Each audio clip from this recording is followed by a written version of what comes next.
Assalamualaikum warahmatullahi wabarakatuh. Halo Sobat Grobogan Gokil semuanya. Gimana? Masih lancar kan puasanya? Alhamdulillahirabbil alamin ya.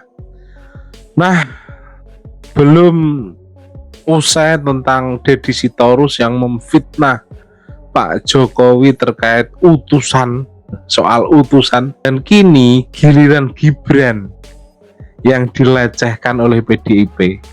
Tepatnya adalah PDIP di Sumatera Utara nyatakan dukung pemerintahan Prabowo, tapi ogah sebut Gibran. Dan pernyataan dari Ketua PDIP Sumut ini viral di media sosial ya.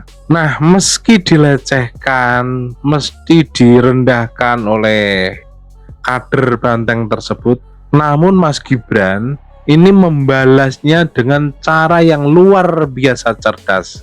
Selain itu, juga ada wartawan yang membongkar masa lalu Mega.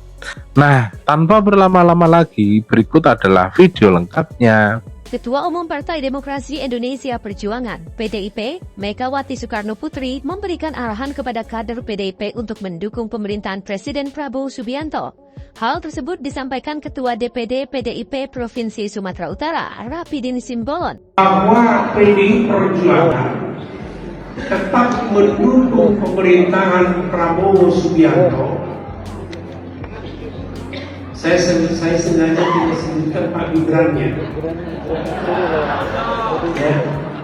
Kita tetap oleh Ibu Ketua Umum, kita tetap mendukung pemerintahan Bapak Prabowo Subianto. Namun sesuai arahan Ketua Umum PDIP, kader Partai Banteng ini diminta tetap melakukan pengawasan kinerja pemerintah saat ini. Yang menarik, saat menyampaikan sambutan, Rapidin menyiratkan dukungan Megawati hanya tertuju untuk Presiden Prabowo, tanpa menyebutkan nama Wakil Presiden Republik Indonesia, Gibran Rakabuming Raka. Kan Pak Gibran itu kan sudah dipecat dari PDI Perjuangan. Jadi ya bagaimanapun tahu kan Bapak ini semua sejarahnya seperti apa. Jadi ya ini dalam posisi saya mengucapkan itu tadi ya sehubungan dengan itu ya. Bagaimana ya PDI Perjuangan ini dizolimi ya. Bagaimana perlakuan hukum yang tidak adil ya.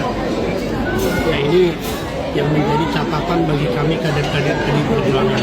Dan Republik Indonesia menggantikan Gus Dur yang dimakzulkan.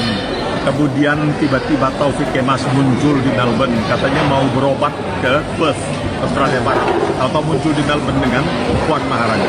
Dan di sini jumpa dengan Samsul Nur Salim yang mengatakan tidak bisa pulang ke Indonesia naik pesawat dari Singapura 1 jam 10 menit karena dilarang dokter, tapi dia bisa terbang 7 jam lebih dari Singapura ke Melbourne untuk jumpa Taufik Kemas. Dan setelah Taufik Kemas pulang, maka Megawati mengeluarkan SKL, surat keterangan lunas, yang ditentang awalnya oleh Kwi Kian Gi, tetapi kemudian Kwi Kian Gi dibujuk, dipaksa atau bagaimana, akhirnya menerima. Dan ketika itu Kwi Kian Gi mengatakan PDIP adalah partai yang paling korup di Indonesia. Lihat majalah Tempo, yang masih sekarang ini dokumentasinya ada pada saya. Jadi kita mesti mengetahui apa yang terjadi dalam pertemuan antara Taufik Kemas almarhum dengan Samsul Nur Salim yang mendapat surat keterangan lunas SKL. Bagaimana pertemuannya itu? Hotel Hyatt sampai di booking juga? Bagaimana? 2 lantai. Tidak percaya, tanyakan Konsul Jenderal Republik Indonesia yang waktu itu bertugas di Melbourne. Kalau saya tidak salah Pak Wahid Suprayadi, sekarang Duta Besar Republik Indonesia di Moskow. Benar atau tidak? Benar, dia mengaku pergi ke Perth untuk memeriksakan kesehatan, tapi tahu-tahu muncul di Melbourne. Saya waktu itu masih aktif sebagai broadcaster dan wartawan. Tidak diperkenankan jumpa dengan Taufik yang saya kenal. Karena dia waktu itu berjumpa dengan Samsul Nur Salim.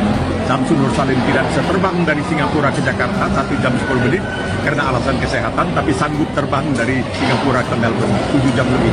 Ya tebalah. 2 tambah 2 masa tidak jadi 4? Tidak mungkin jadi 5 kan? 2 tambah 2 jadi 5. Ya waktu itu antara lain Puan Maharani yang nonton bioskop katanya satu bioskop itu diblokir. Ya tanyalah anggota masyarakat Indonesia yang ada di Melbourne. Di antaranya Ketua Indonesia Club. Lutika Lontar, dia pun tahu. Wah, itu hebat betul, kita jadi bangga juga ini kalau orang Indonesia mau nonton bioskop tuh dia beli semua tiketnya walaupun dia hanya berdua atau bertiga nonton. Itulah hebatnya orang Indonesia. Image-nya bukan orang baik itu. Ya, begini cara Mas Gibran menanggapi hinaan dirinya yang atau merendahkan dirinya ya. Mas Gibran nggak pernah mempedulikan hal tersebut, hal remeh-temeh tersebut. Beliau terus-menerus bekerja menginspirasi warganya, anak muda. Contohnya ini, berkunjung ke sekolah-sekolah demi memperkenalkan atau memberi semangat tentang adanya Artificial Intelligence atau IA, yang dimana IA ini bisa mendorong para generasi muda kita untuk lebih lagi kreatif dalam dunia IA tersebut, sehingga kita tak kalah dengan negara-negara yang sekarang mengembangkan hal tersebut. Ini bukti kerja nyata Mas Gibran. Oke? Assalamualaikum warahmatullahi wabarakatuh.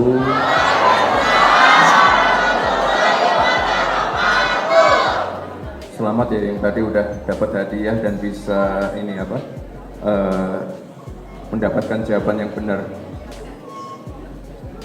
Acara seperti ini kita mulai pertama itu minggu lalu di salah satu SMA di Jakarta. Minggu ini kita ada di 3 sekolah. Kita pengen trial, kita pengen melihat respon dari para guru-guru, dari murid-murid seperti apa. Ini pertama kalinya kalian mendapatkan ini ya, apa? Pelajaran AI secara proper kayak gini ya. Tapi sebelumnya kalian pernah coba-coba sendiri kan? ChatGPT dan lain-lain, ya. Tapi untuk hal-hal yang nggak produktif kan, bikin video lucu, bikin video edit-editan gitu kan, itu nggak apa-apa, karena memang gunanya AI untuk menunjang produktivitas dan kreativitas. Ini tadi 3 pertanyaan yang kita kasih tadi, menurut kalian susah nggak? Hah? Ini kelasnya campur ya? Campur ya? Susah nggak? Susah. Ya itu gunanya AI. Jadi hari ini kita belajar basic prompting, terus kita tadi belajar cara pakai Rubik's. Itu nggak akan memberikan jawaban yang langsung, nanti ada step by step apa cara mendapatkan jawabannya, dan gunanya AI seperti itu. Jadi nanti di luar jam pelajaran, di luar jam sekolah, kalau kalian punya PR, punya tugas, kalian bisa cari jawabannya sendiri. Jadi sangat menghemat sekali, jadi nggak perlu manggil guru les atau apapun itu. Jadi AI itu sangat membantu sekali, tapi sekali lagi tanpa kalian belajar prompting yang benar, kalau kalian inputting datanya nggak benar, kalian nggak akan dapat jawaban yang benar juga. Intinya itu tadi ya, jangan sampai ketinggalan zaman, kita jangan terlambat untuk beradaptasi, termasuk para guru-guru ya Pak ya. Saya mohon nanti cepat beradaptasi juga, karena ini perkembangannya cepat banget. Di negara lain ini anak-anak mudanya udah dibekali sama AI semua. Jadi ini bukan jalan pintas, kita memberikan tools untuk menunjang produktivitas anak-anak muda.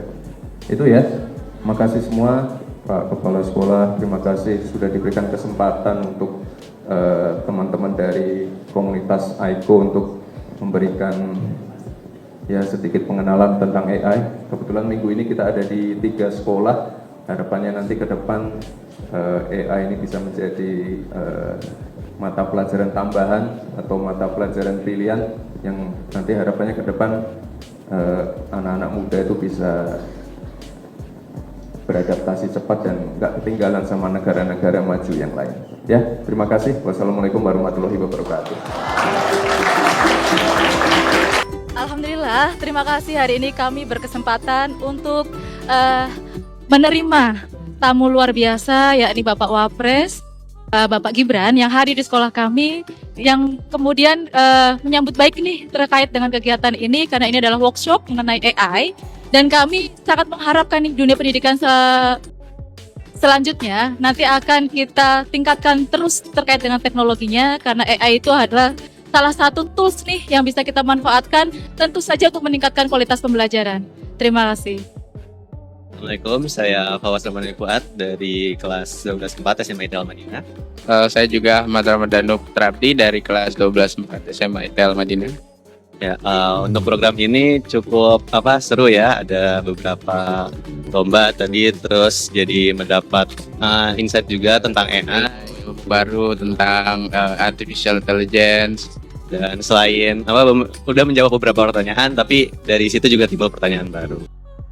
Kita bisa dapat pengalaman baru, ilmu-ilmu yang baru. Jadi ya sangat menyenangkan. Ya, mungkin itu sih dari kami. Sekian. Terima kasih. Wassalamualaikum warahmatullahi wabarakatuh.